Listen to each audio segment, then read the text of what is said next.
Hello there, you're live at your home of independent, fearless and credible journalism, the Joy News channel.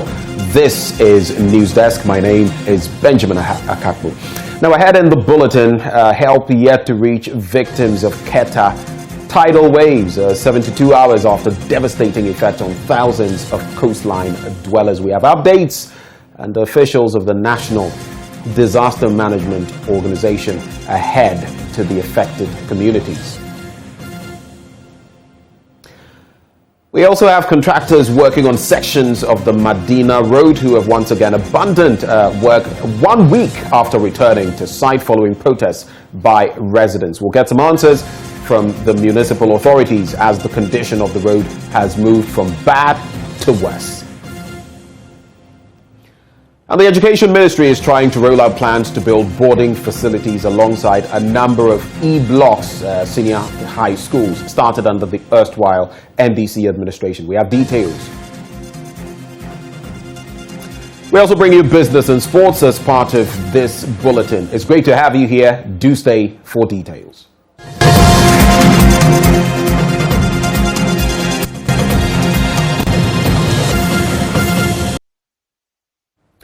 Let's get into our first story now, and it was a sorry sight yesterday in Keta as hundreds of residents thronged the premises of a church to use as a makeshift accommodation after a storm surge ravaged their homes and rendered them homeless. Earlier, the MCE for the area, Maxwell Kofi Lugudo, had explained to Joy News that the assembly could not find them alternate accommodation because the arrangements with NADMU had delayed. Maxwell Agbagba spent last night at one of the church premises where victims were taking refuge and filed this report. It is afternoon at Salakope and the sea looks calm. The white powdery sand here makes it more beautiful, but calm during the day, ferocious at night. It is evening and members of the Life in the World ministries are singing and dancing. The monthly revival of the church is underway. Some of them tell me as long as they have life, they have to be thankful to their Maker. But even as they sing praises and pray, some of the residents who have been forced out of their homes sit outside and pray for church service to be over so they can sleep. The church is now their new home. I've met Davi Agbonato and 60-year-old Susan Tete. Okay.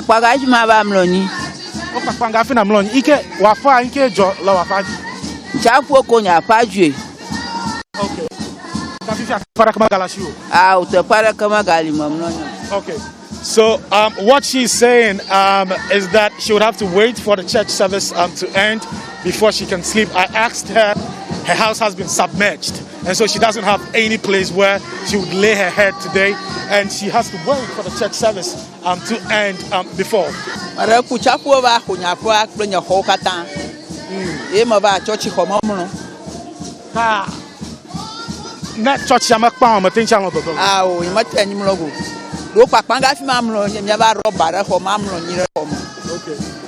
Well, she says that she would have to wait for the church to close before she would lay her mat and then sleep. And as the church service is ongoing, she would have to wait outside. So that is a real situation on the ground. Togbi Emmanuel Anum Tete is the chief fisherman of Salakope.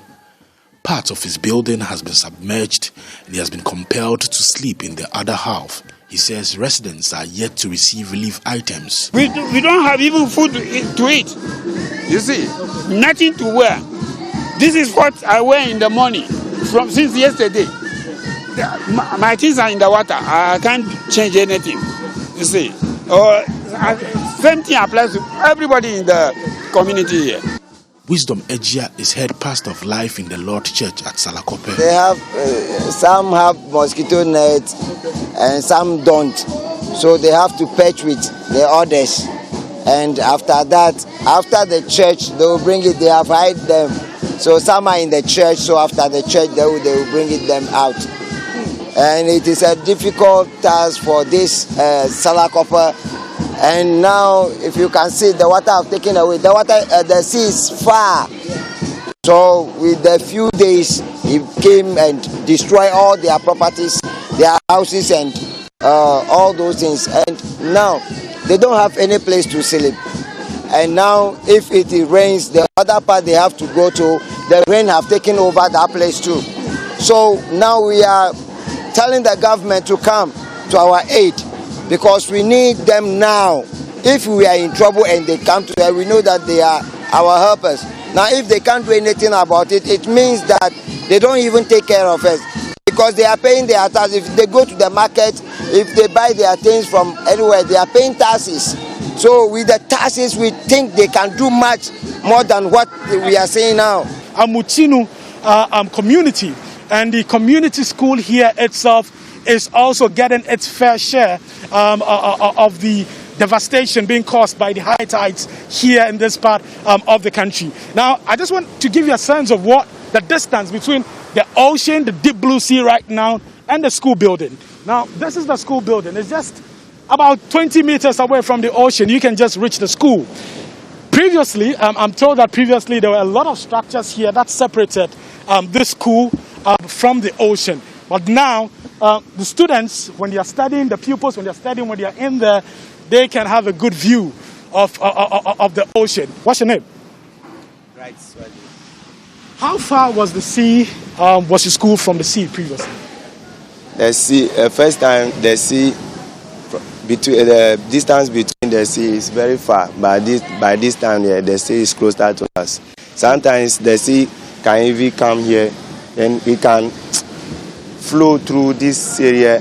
Then sometimes disturb our knowledge. We can't even learn. Oh, wait. So the ocean is causing a lot of distraction in terms of studies here. Yes. So sometimes it enters your classrooms. Sometimes it doesn't enter the classroom, but the way the sea comes closer to our classroom, that's why if it hits the wall, then it started driving or fetching the sounds away from here. Okay. Okay. So how are you able to pay attention when you are in class? Because sometimes, we've been here, and we've been hearing the noise from the wave and all of that. How are you able to focus in class? And we can't even focus to learn, because the way the sea is coming to hit the wall. It hits the wall? Yeah, it hits the wall, okay. And the sun is always disturbing us every day. I speak to the assembly member for this area. He's also here. He's quite concerned about what is happening in this community. The only community school here is facing an imminent threat from the ocean. Indeed, for this year alone, the school building, the distance between the school building and then the ocean could be about 200 meters. That is the distance. But because of the tidal wave effect, it has really impacted and has drawn the sea closer to the building. As you can see, you realize that now it's less than 50 meters for this building to be washed away. Yeah. This school has been here for the past 30 years, and this is the only school that holds the two communities, Amutinu Salakope, together. And this is where the school children attend school. This is the only school for the two communities? This is the only school for the two communities. And we are now facing an imminent threat, because if the sea, nothing is done to protect the sea from getting closer to this building, it means that it will eventually take over the building, and there will not be any school for the community. Now, as we speak, the impact of the tidal waves on the various houses has affected enrollment in the school. We used to have about 800 plus children attending this school, but because of the tidal waves, the impact of the distraction on their on livelihood, the children are unable to come to school. And so you realize now when you go to school, we have about 400 plus students at the school now. So our appeal to the President of the Republic of Ghana, as you can see now, you realize that the sea has naturally reclaimed the land. Yeah. If you were to be here yesterday, you would realize that the sea was even hitting the building. Hitting the school building? Hitting the school building. Whoa. Although it has reclaimed it naturally today, it's still not enough solution. We are pleading on the President of the Republic of Ghana, His Excellency Nana Addo Dankwa Akufo-Addo, that this has become a national threat. I say it is a national threat basically because when nothing is done, like the sea defense project that was stalled, if nothing is done to extend it from here to Aflao, what will happen is that if the sea eventually takes over the main road that connects Aflao to Keta, it's going to trickle down to the lagoon side and eventually affect the main road that connects Aflao to Accra. Now, let me tell you this. Aflao border is one of the highest revenue generation points to the Republic of Ghana.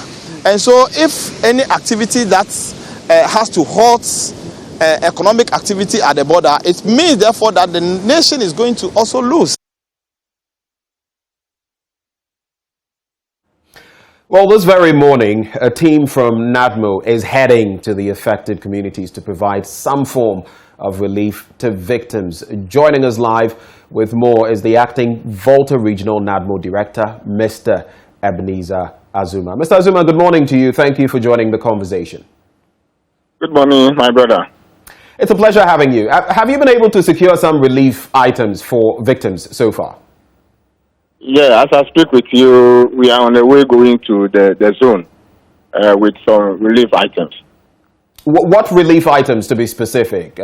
Blankets, oil, mattresses, what exactly? Blankets, rice, oil, soap, mosquito net, coil. Those are the things we have at the moment. What quantities are we looking at? I mean, looking at the estimations of people, they number in the thousands and thousands. How many of these are we looking at? Will they suffice? Oh, yeah. For now, what we have, I think we'll be able to reach out to a larger number of people. And then aside that, another consignment will also follow tonight from Koda. Koda is on the line of helping. So they will also dispatch their this evening. Right, the Coastal Development Authority. Now, but how many people are you targeting? How many people do you know have been affected that you are targeting? So far, we have 4,000 and over. Right. 4,000 and over. And considering that some of these people have had to be in this situation since Saturday and all of that, moving forward, apart from the relief items you're sending now and the batch that will go later in the evening, what is NADMO planning moving forward to ensure that for the period that these people will be, well, away from home, they'll be taken care of? What's the plan? Yeah. We'll continue to engage them, look for places, community centers, churches. We'll continue to talk to them so they can give out their premises for them to lay in their heads there for temporary as we find lasting solution to the problem. But there are some people who have not been able to make it into these makeshift enclosures or alternative accommodation like the churches and some classrooms that have been used. For such people, what is going to be your approach with them? Yeah, for such people, we are appealing to the general public, especially the communities, the areas that the tidal waves have affected. That those places that are not affected, they should at least extend helping hand to the affected ones by way of giving out, if they have excess rooms that people are not sleeping, they can give out those rooms for our friends and sisters, brothers and sisters who are affected to also have a sound sleep. Mr. Azuma, so can you confirm that by close of day, all those affected areas, I'm talking about Salakope, I'm talking about Kejikope, Abutiakope, Keta Central, in the Ketu South area, all the way to Angloga, all of these people who are stranded would get some sort of, help from NADMO? For sure. I can assure you. For sure. Well, Mr. Azuma, it's been insightful. Thank you very much for the engagement this morning. He is acting regional director of NADMO in the Volta region. He joined us for a conversation. Later on, we'll connect with my colleague Maxwell Agbagba, who is actually live there to get more details about what exactly is happening. But let's now move our attention and talk about roads within the La Madina and Kwantanang municipality in the Greater Accra region, which have moved from bad to worse. Just 2 weeks after Member of Parliament for the area, Francis Xavier Sosu, led residents there to demand immediate government action. Contractors working on sections of the road returned to the site last week after a year of absence over what the MCE called prolonged rains. But it is emerging that less than a week after returning, the contractors have abandoned the site again due to the rains. We'll hear from the contractors shortly. First, though, my colleague Manuel Kranting visited the area and now reports. We'll bring you that report later. We'll be bringing you what exactly transpired between Manuel Kranting and the contractors, I should say, shortly.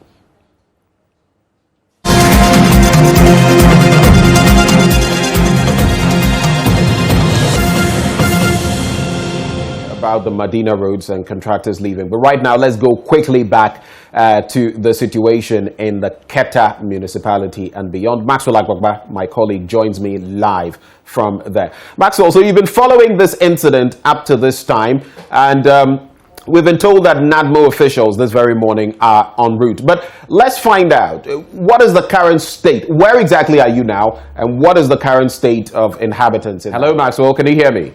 So I'm just trying to find out, where exactly do you find yourself this morning, and what is the state of the community where you find yourself? So I'm at the coastline of Salakope at this point. We've been here for about 1 hour.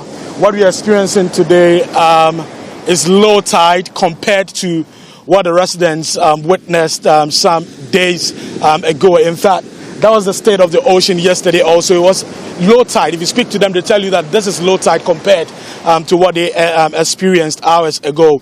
Now, what is happening is that we've seen quite a number of the residents returning home after going out there to spend the night at the residence of friends and loved ones. Yesterday, sometime around 6:30, 7 p.m., we were in the community, and we saw some of them boarding vehicles to go to nearby communities like Keta to go and spend the night there. But this morning, many of them have returned to continue drying their items, which have been, some of them destroyed by the high tide, some of them also just wet. So you find mattresses outside, you find pillowcase, you find pillows also, outside here. But the information that we are getting from the National Disaster Management Organization is that there's a truck load of relief items that is being packed, and very soon we'll be heading to the Ketu South constituency, and these relief items will be shared to persons who've been affected by the high tides here. Now, as at yesterday, more than 24 hours after the high tides devastated parts of this community, residents told us that they were yet to receive relief items, and indeed that is the case this morning. They've not received any relief items yet, but we've been speaking to our sources at the National Disaster Management Organization, and the person tells us that relief will soon be coming to the residents here, because they are packing relief items into a truck, and they'll be heading here very soon. Now, yesterday evening, when we came here, there's a church just some distance, some meters away from this place. Many of the residents had gathered there waiting to spend the night there. They tell me that that place has become their new place of abode. Many of them who've had their houses destroyed now have to sleep in that church. But the unfortunate thing for majority of them was that there was a church service that was taking place there. So they had to wait for the church service to end before they could lay their mat and then sleep. So for those who couldn't go to their friends and loved ones, those who couldn't board a vehicle to Keta and its environs, they had to sleep in the church, which is now serving as a shelter for the residents. Let me wait. Hello, mommy. Afwan. Afwan. Inkejo ala blog ya. Chafu remi miti toduma. Yamongu kata obura toduma. Ekpo chenye ni lele karaka. Ta blog ya nke fike ko ina nke kwa ho. Mi fon kokoro modoji. Amodoji. Mi afu ko modoto. No, mi koka kore moto. Mi koka kore moto. Okay. Well, this woman we just met here, and she's telling me that their buildings have been destroyed by the high tides, and so what she's carrying is remnants of what is remained. She tells me that this block, she's carrying this concrete block, she's carrying, they are parking it to the side of the roads, and this is what is left of her structure. Tafifia zama fike na do, fike na mo. Moto ko mimlo, ido mo. Amlo moto. Miro. How clever you are.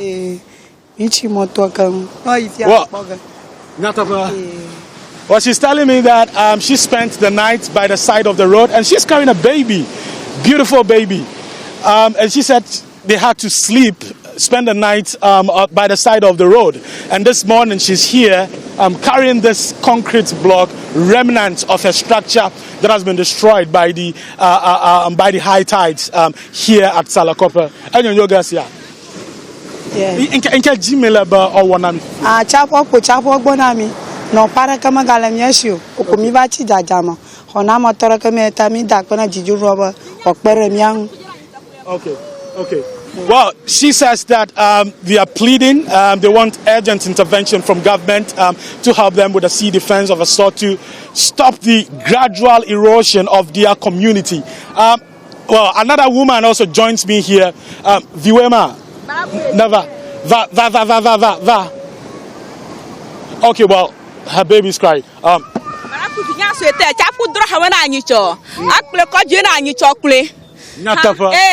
Fike me la fi. Tama bimre la khoma. Mimre yira khoma zama. Yo ku ko jira ntama la mo do ma fu ga ku ko jira ntama fi. Akama ham wata. Wow. Tejo. Ha. Ya ba to chichi mana mi la fo. Heartbreaking story she's sharing with me in Ever. She's telling me that her child was nearly carried away by the tidal flood that engulfed their room, she says, but for the timely intervention of some benevolent people, her child, who is crying now, would have been dead because as at 1 a.m. they were still sleeping in their room when their room got flooded by the sea water. Fikemi do.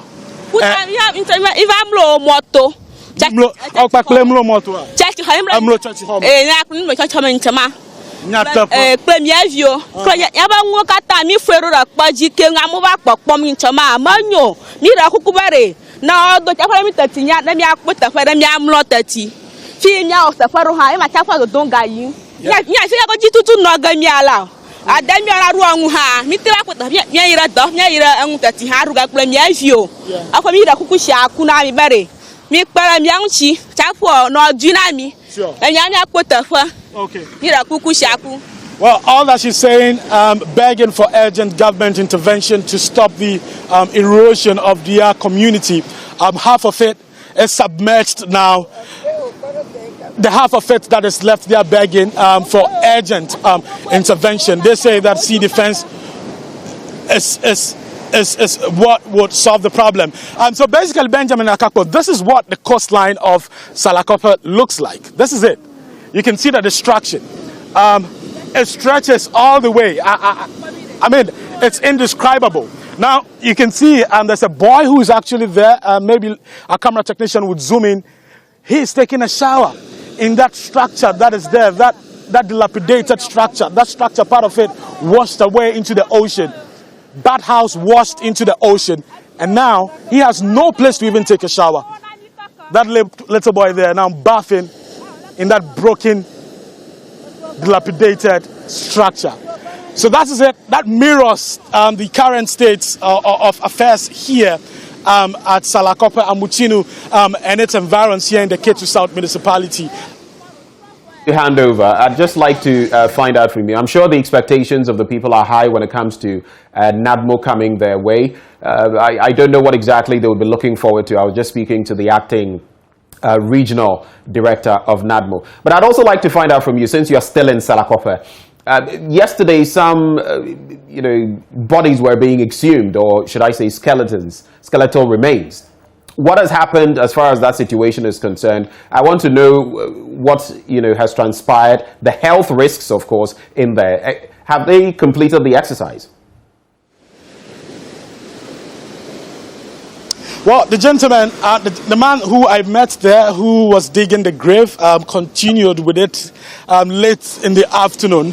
But after he finished digging that grave, we never saw him again. But some of the people I've been speaking to tell me that is what he has been doing since Sunday, trying to transfer some of the remains, the human remains that they have there in that cemetery. I'm talking about a skull and other body parts into another grave, because most of the graves that they have in that cemetery have been washed into the ocean. Part of it has been submerged, and they fear that the entire cemetery will be desecrated, and they wouldn't actually have memories of their loved ones, their ancestors, any longer.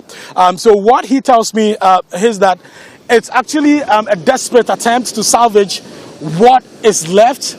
And they also tell me that they fear that there could be, a looming health crisis, because what is happening here is that the water from the ocean runs into the cemetery and exposes, the grave itself. Some of them do not have tombs. Some of them were just buried in the grave without tombs. So what it means is that when the water, the high tides rushes there and washes away, it erodes the topsoil and exposes what is in there in that particular grave.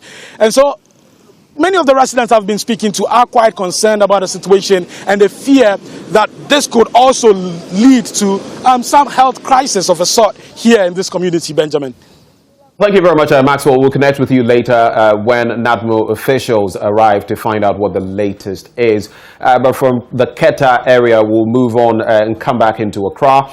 And roads within the Medina Langkwantanang municipality in the Greater Accra region have moved from bad to worse just 2 weeks after Member of Parliament for the area, Francis Xavier Sosu, led residents there to demand immediate government action. Contractors working on sections of the road returned to the site last week after a year of absence over what the MCE called prolonged rains. But it is emerging now that less than a week after returning, the contractors have abandoned the site again due to the rains.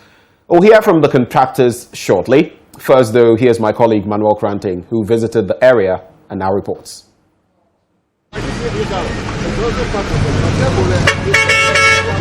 The sounds of vehicles, heavy and light, as they struggle to meander through large potholes, their tires splashing against deep puddles on sections of the Damfa Utinibi roads. Residents in these communities, together with others from Taiman, Abukubi, Ayimensa and other areas all within the La Medina Nkwantanai municipality, hit the streets on Monday, October 26, to demand immediate government attention in fixing the roads. A demonstration which will land the MP, Francis Xavier Sosu, in a row with the police. As the case progresses in court, the main reason for the protest, the deplorable roads, have moved from bad to worse. See the water. You yourself, can you use your foot leg to that side? You yourself see the road. There's no any way. The children are suffer. See the school. We have government school over here, but there's no anything going on. With that car, we can't go where we are going to. Because I had to go down there, and trust me, like I had to return because I couldn't continue the journey. It's really terrible. So if it rains a lot, I have to park my car here, then walk, so that the next day or the next 2 days, then I'll come and pick my car. It's very terrible. So the government has to really do something about it for us. We are suffering here. And since last year, since August, we have never had a peace. Anytime it rains, terrible, very terrible, very terrible, very, very terrible. And this road is very simple. When you are going to Ebri from here, you don't have to go through Adenta barrier. You just drive through a distance about 5-10, then you are off. But now, when we are going to Adenta from here, when we are going to a bridge from here, you don't pass there. We pass, we go to Adenta and go. We need the road to be made to work for us. I don't know why. Look at this load. Look how I'm sweating. Just imagine that. I'm not being like, they're not feeling like Ghanaians. The road should be done. You know, this fire would go to somewhere. Look at the hours I spent. Hours lost, money lost. My car also got bad. So please, you beg, you should try to work on the road for us. Contractors working on the road had a week ago returned to site after close to a year of being absent. Their stay on site, however, did not last more than a week. Talk say, contractor, how they give excuse, no? If you are a contractor, where you say rain, you understand? The rain there, they fall, where you not go do anything about the rain. So you wait for come to the site, then they see the faults. Because if you say rain, where you go there, where you do the thing where the rain can spoil and get, which type of contractor are you? They want the contract, they give you money. So by now, I'm expecting for now, at least, if I not give excuse about rain matter.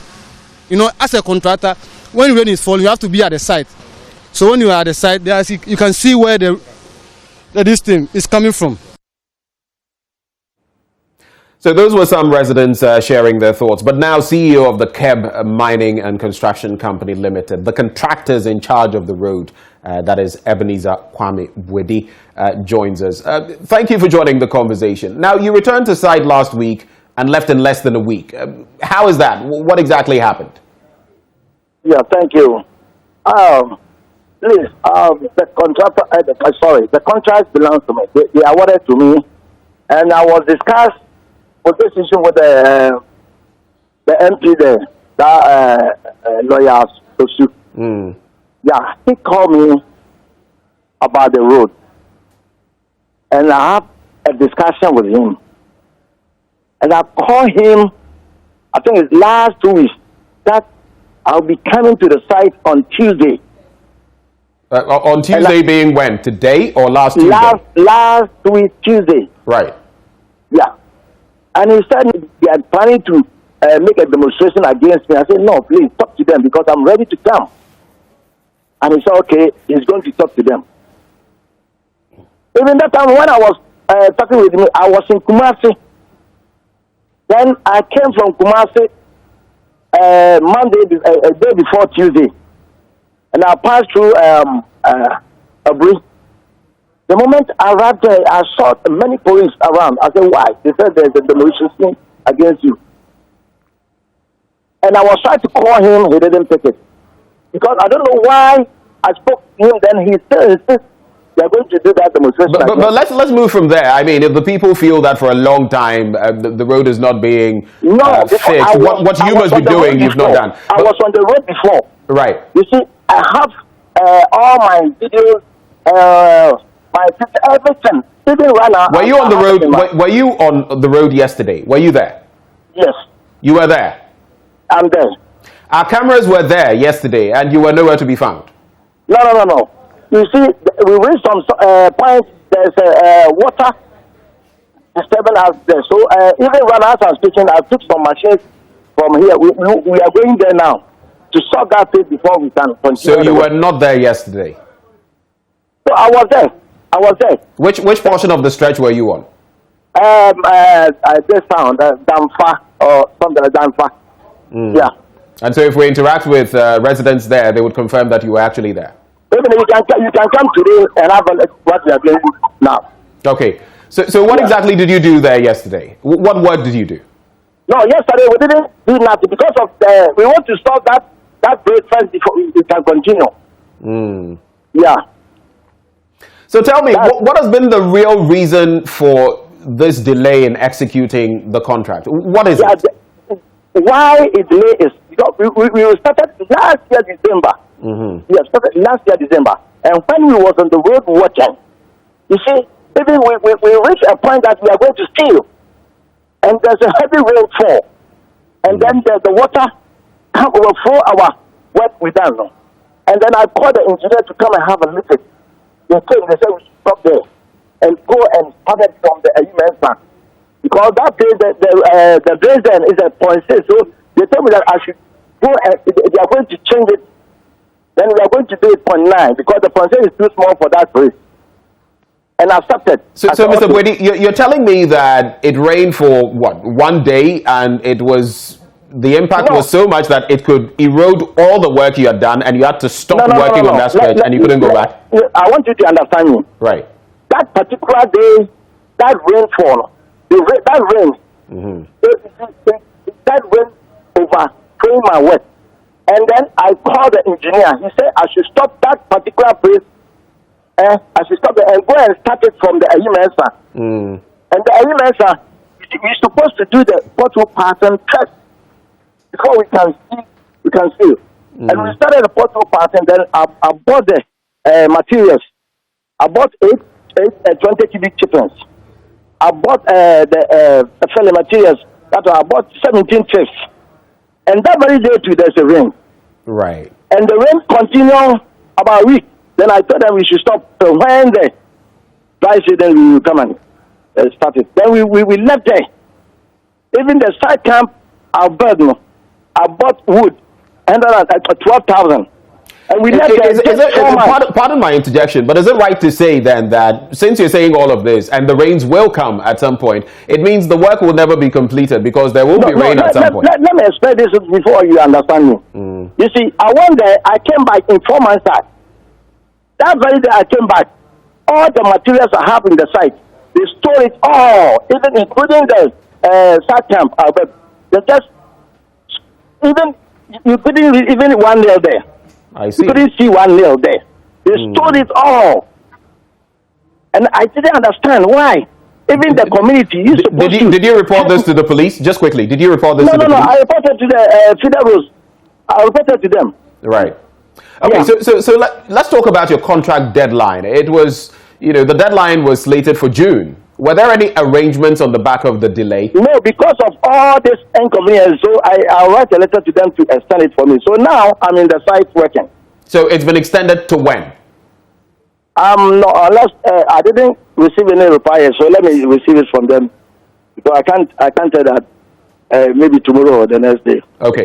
So you don't have a specific date for the deadline extension. But let me ask, you say you've returned to the site now. Yes. When are you hoping to finish the work? When? If God permits, without raining, I can show you that by the next 7 months, I can finish it all. In the next 7 months? Yeah, if God permits without raining. Wow. Yeah. So we are looking at about May, June next year. Yeah. Oh, thank you, Mr. Bwedi. Please, you see, the one thing I hear that it will pay me is that I hear that a lot of people are saying that because of the demonstration, I came to the site. And it's not that. So what is it? It's not that. Mr. Bwedi, so what is it? That's the reason I explained to you. So it's not that because of the demonstration, I came to the site. No. Because I was already prepared myself to come to the site. Yeah. Mr. Bwedi, thank you for engaging us welcome. this morning. He is the contractor on site for that stretch. Let's get into some education-related news now. And the Ministry of Education says it is rolling out plans to build boarding facilities alongside a number of the E-Block senior high schools started under the erstwhile NDC administration. According to Minister Dr. Yawase Duchum, this is in furtherance of government's plans for increased investment in science, technology, engineering, and mathematics education in Ghana. Kweku Asante, my colleague, has more in the following report. Things are shifting.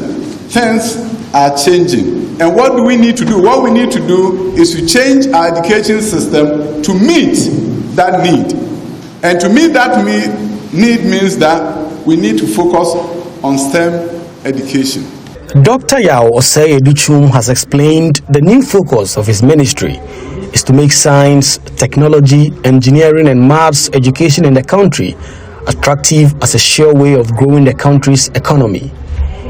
The ministry, in partnership with the Academic City University College, organized a forum to discuss STEM education and how all stakeholders can come together and ensure its success. As part of this, The minister says government will begin the institution of an incentive system to ensure more STEM teachers accept postings to rural and deprived areas. We have to address incentives for teachers in rural areas. Ghana Education Service is working on this issue, and I want them to speed it up so that that system can be created, so that there will be no school in this country without a teacher. Senior high schools have also been built from scratch across the country as part of these efforts, which will focus largely on STEM education. So the infrastructure that we are doing is to reform systems that are already in place in our regular schools, as we also build facilities that will ensure that STEM can truly be practiced. But not only this, the e-blocks built by the erstwhile NDC administration will now be equipped with boarding facilities. Ensure that in areas where there are e-blocks and there are no dorms, of course e-blocks didn't come with dorms, there are no facilities for students to come there and for the schools to be operationalized. We are building dormitory blocks so that the e-blocks can also be operationalized for the benefit of the Ghanaian student. Those resources that were used in building the e-blocks were the resources of this nation. And the president has directed that we do everything possible to ensure that in cases where the e-blocks were not built in the middle of town and the schools cannot be opened because students cannot just walk there, as is the case of Drobonso. The selection of Academic City University College as the venue for this conversation is not coincidental. The institution offers world-class programs in technology and engineering with a state-of-the-art and ultra-modern campus in Ghana. With a vision to become a world-class center for learning, innovation and entrepreneurship that nurtures future leaders who can innovatively solve complex problems within an ethical, entrepreneurial and collaborative environment. The University College says it's ready to play its role in deepening STEM education in Ghana. As part of the STEM efforts, government plans to grow the country's gross tertiary enrollment to 40% by 2030. Gross tertiary enrollment ratio is one important metric that if you can track, you know your country is changing. So Ghana is 18.8%, South Korea is 96.3%, and that is why the President of the Republic, Nana Addo Dankwa Akufo-Addo, during the last State of the Nation address, told the country that he wants to move the gross tertiary enrollment ratio of Ghana from the current 18.8% to 40% by 2030. You're still live on Joy News Desk. We take a break and return with business.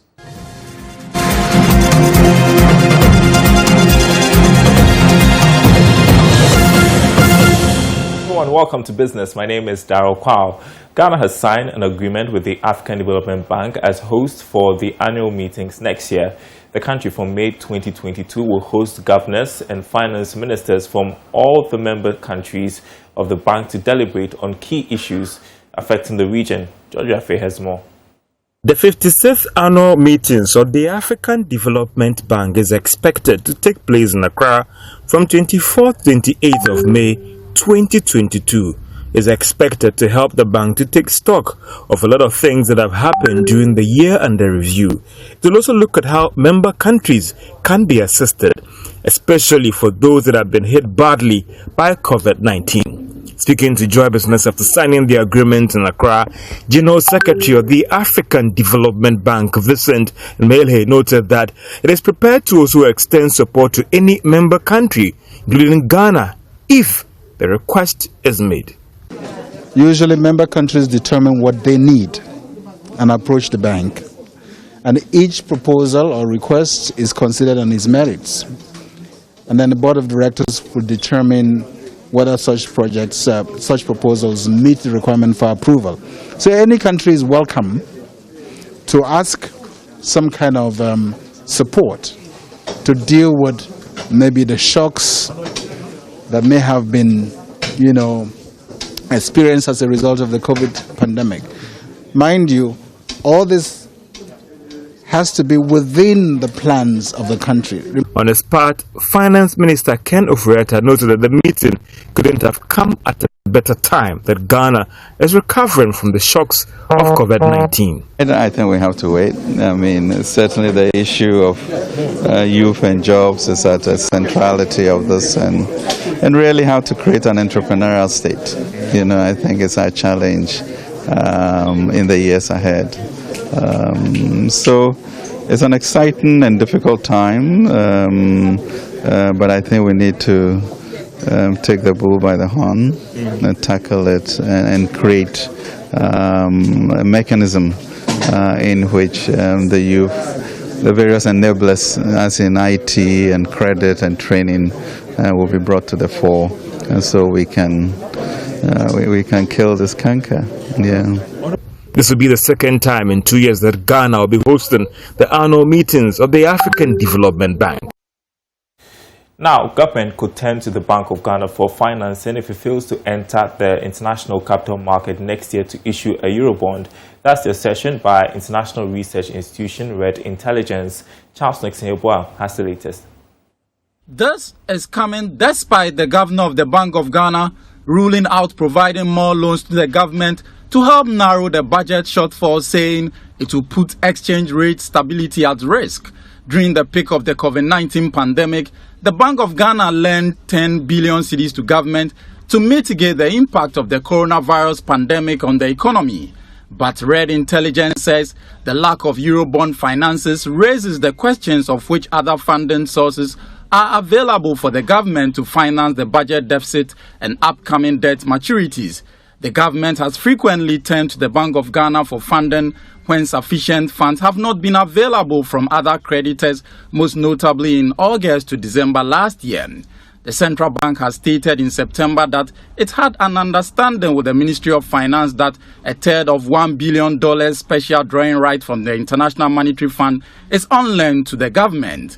To this end, Red Intelligence said the governor had directed the central bank's research department to make the necessary adjustment and not to classify that type of financing as central bank funding because of the source of financing. Meanwhile, foreign investors in both Ghana's Eurobonds and its local currency debt would keep a close eye on how the government manages the funding squeeze during the final quarter of this year.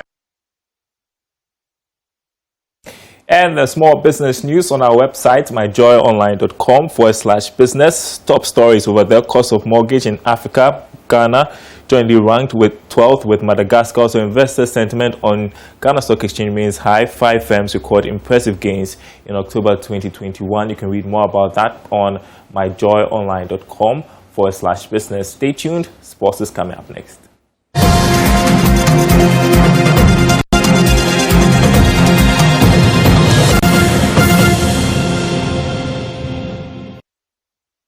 There's more news on myjoyonline.com. You can catch the latest stories from there.